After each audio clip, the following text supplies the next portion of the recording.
going back to what you guys said about um, how different companies and stuff like that are um, putting out statements so that they're not chewed out by the public for not supporting the Black Lives Matter movement.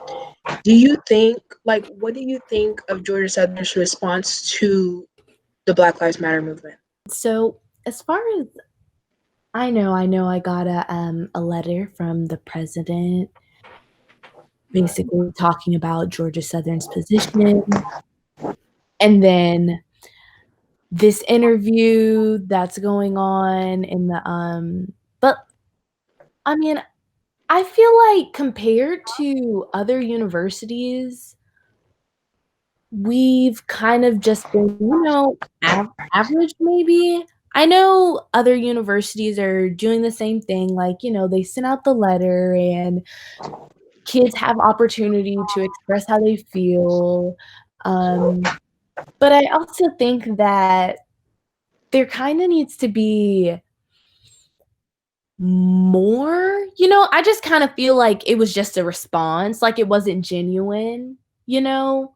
Like, I kinda feel like it was a thing, like, if you're a university, you need to put this out now too. You need to hold a position and you need to say what you represent and what you're standing for because, I mean, at that point in time, we're all like, "Okay, well, I'm going to this school and I'm a Black person. What do they think about this?" So, it would just have been more conflict that would have arisen if they didn't do it. But I feel like there needs to be a larger action step taken, like, we need to have Black professors, people from Black universities come to our campus and speak, like, we need to have more inclusive and representative conversations with each gr each student as a whole. And it just, for me, it gives that, it said, because I mean, I guess I just understand that the university does have restrictions, or like the president has restrictions on what he can say and what he can like officially say in a letter because of like the board of regents and all of that. But at the same time, I mean, I'm a junior, so I've been at Southern since 2017, and of course, it's like a copy and paste response from every incident. So of course, I'm pretty sure most of you remember the book burning incident last fall, and it's just it's kind of that copy and paste response of Georgia Southern doesn't allow this. We want to make sure we have diversity and inclusion in our school, and it's just that same response coming through that we don't stand for this. We don't want to do this, but at the same time, not making change. And it's just with Southern, like I said, with Southern, you had, I mean, even though this directly didn't affect Georgia Southern, they still gave that same response that they did. And it's just with the triggerish incident, even though with the triggerish incident, they gave that same response of we don't allow racist incidents and everything. But of course, I mean, they're the first to raise their hand and, well, it's that person's free speech and First Amendment, so we cannot do anything. And they put that out there, and then of course with some professors saying the N word in their classes, or even then, and of course the university not being able to do anything about it. And then of course with the book burnings, it's the same response over and over.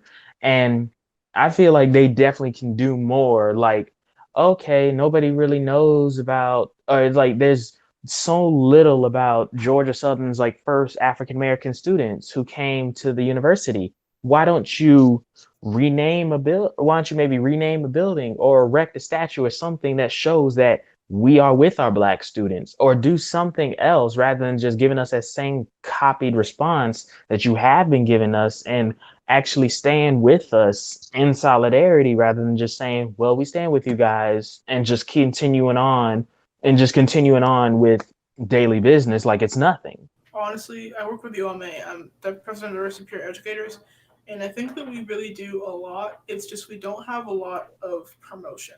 Like it's not a lot of Black students don't know that there are areas where we can talk about police brutality. That we're making things like we had like last semester.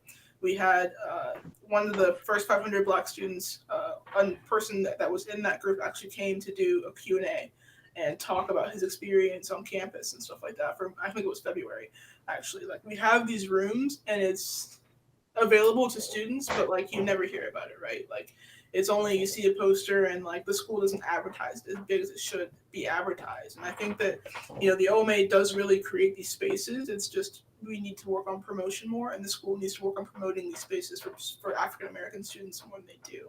And I think that we also do have to be careful between the difference between freedom of expression and freedom of speech, and you justifying my right to live or my right to be here. And letting it slide. right. And I mean, like, they do have to be careful because at some point, it's like almost they cross a very thin line between literally justifying whether or not Black lives are actually important or not, and then freedom of speech. And so I think it's hard for the university to play that line. I do think it's hard for them to try to play that line to be open to freedom of speech, and then at the same time be like, listen, people are allowed to have ideas. People are allowed to have thoughts. It's only when your thoughts and ideas turn into actions against me that's when we start to have a problem. And so I think it's very hard for the school to play that line. And I do think that Georgia Southern has these spaces. It's just we just have to be able to promote them more. We have to be able to reach out to these freshmen, to upperclassmen, to be able to really share and promote these spaces. Because a lot of times I know in surveys too, they'll ask like, as an African American student or something like this, do you know about this resource or this resource? And a lot of time, more often than not, you'll say no because I've never heard about these resources, or they'll give it to you in a pamphlet and tell you this and tell you that, and then be done with it. That's it. And so it's not exactly like they tell you. It's not exactly like, hey, just want to let y'all know there's always a space here if you need it, like especially like with the Russell Union, they'll let you know that meditation space is there, but they won't let you know that the OMA office is there more times than not. They'll just tell you, oh yeah, that meditation space is there. If you want to rent out a room for your organization, you can come here and do this and do this. But oh, I want to go to OMA and talk about this or do this real quick. Oh well, OMA is over there, and just like kind of as a second thought rather than behind what they actually want to say. And it's I mean, like you said, it becomes a problem when they ride that line of, well, this person has their freedom of speech, freedom of expression, and freedom of speech, but when it comes to, I mean, because like I said, yes, you burned a book, yes, you burned books and things like that, and they can say it's freedom of expression, freedom of speech. That's how they feel.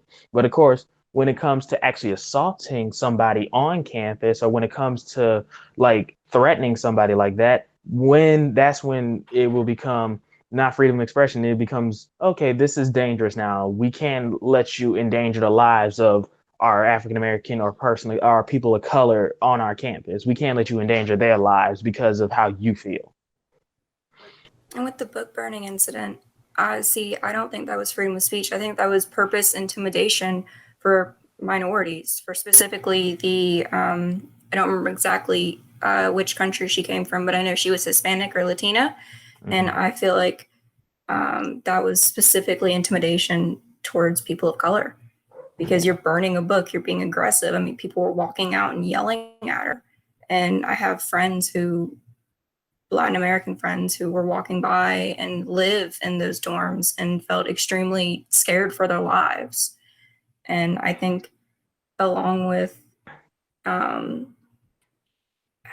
guess what am I trying to say? I guess I'm just extremely embarrassed by people like that and sorry for them. And it's just, for me, I guess it's so shocking how people can do things like that. I mean, I think the school's responses to these incidents are absolutely shitty. Their default response should not be First Amendment. I mean, these are targeting people. It's not First Amendment speech. To me personally, it seems like a hate crime, honestly. And I think that they should come out with a stronger response, because as they've shown, they come out with like a little slap on the wrist, and it's just going to keep happening over and over again until something actually, there's consequences for people's actions. Because with that book burning, showed so it shed light on so many things that just happened. Because I mean, like because one of my friends, her name is Elizabeth Malloy. She's the president, the Young Democrats of Georgia Southern. She was doing research.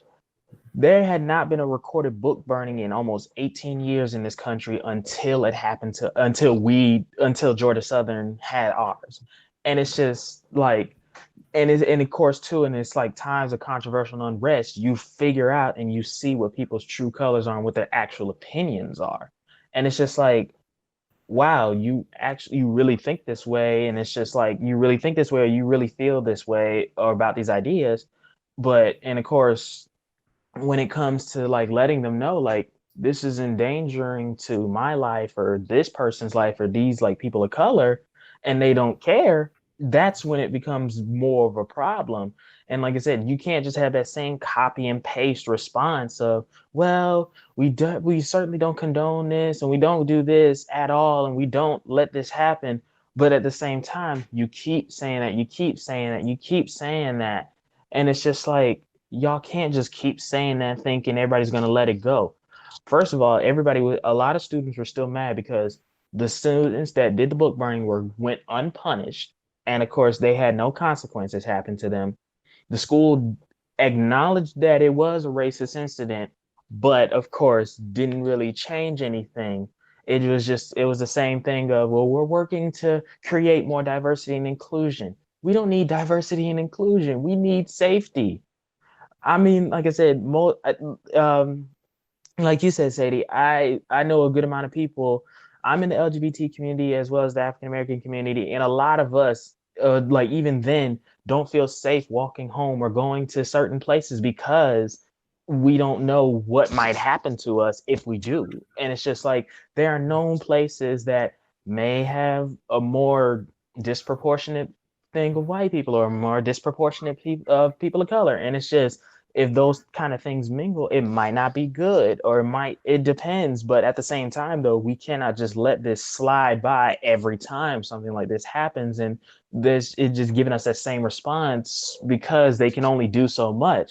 Okay, I get that you can only do so much, but at the same time, y'all can do more on your own campus. Just because they restrict you and they restrict on what you say in the letters, that doesn't mean you don't have the power to do it on your own campus. You don't have the things you can do. You can still do some things on your own campus. You can still take charge of your own university.